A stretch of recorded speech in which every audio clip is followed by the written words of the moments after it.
ख़ानदानी कारोबार के मसाइल आगे बढ़ाने पर दरपेश मसाइल, और ये बहुत टिपिकल मसला है, बहुत टिपिकल मसला है।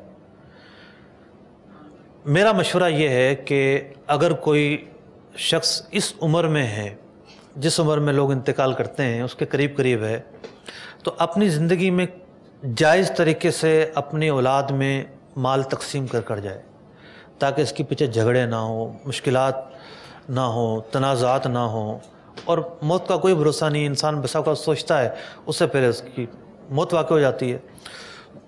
तो कारोबार के अंदर सबसे बड़ा मसला ये आता है कि बेटे ये कहते हैं कि ये काम तो वालिद के साथ हमने शुरू किया है, वालिद साहब तो ठेले पर थे, हम इनके साथ आए, एक दुकान काम हुई, 2 हुई, 3 हुई, 4 हुई, 5 हुई।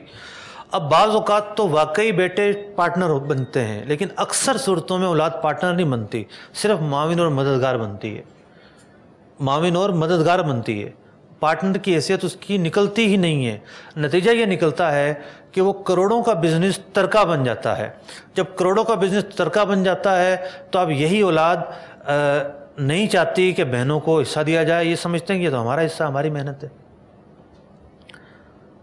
या फिर ये होता है कि जैसे किसी का इंतकाल हुआ, ठीक है, वो समझते हैं कि नहीं ये वालिद साहब का ही है, भाई 2-4 करोड़ का काम है, वालिद साहब का है और सबका उसमें हिस्सा है, लेकिन इसको हम तकसीम नहीं कर सकते। तकसीम करेंगे तो क्या होगा, काम टूट जाएगा। हम काम तोड़ना नहीं चाहते, तो इस पर आकर रहनुमाई ले ली जाए, उस काम को क्लोज़ किया जा सकता है। जिस तरह आप साल के आखिर में क्लोजिंग करते हैं ना, बहनों का हिस्सा रख के आप उनसे ऐसे डील की जा सकती है कि यहाँ वो लॉक हो जाएगा, बहनों का हिस्सा अब कारोबार में नहीं चलेगा। तो कारोबार के अंदर बहुत सारे वो मसाइल होते हैं जो दाखिली मसाइल होते हैं, हम उलझन का शिकार होते हैं।